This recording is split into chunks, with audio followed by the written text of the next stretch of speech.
போன சீசனுடைய runner அப்பான PBKS Punjab Kings முதல் பிளேயரா கூப்பர் கெனோலியை தாங்க எடுத்தாங்க. இவர் ஆஸ்திரேலிய ஸ்பின்னர். இவர் பார்த்தீங்கன்னா நிறைய டீம்ஸ் எடுப்பாங்க அப்படின்னு சொல்லிட்டு எதிர்பார்க்கப்பட்டாங்க.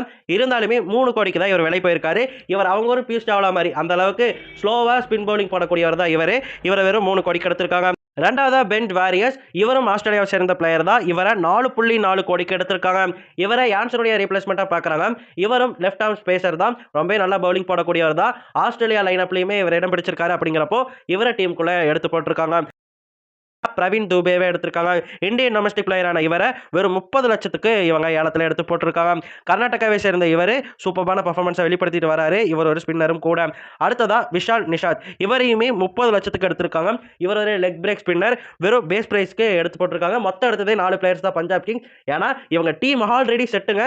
முன்னாடி சொன்ன மாதிரி ரன்னர் அப்பாவே வந்துட்டாங்க போன சீசன். அதே டீமை கொண்டு வந்து தான் 2026 ஐபிஎல்லையுமே ஆட போறாங்க.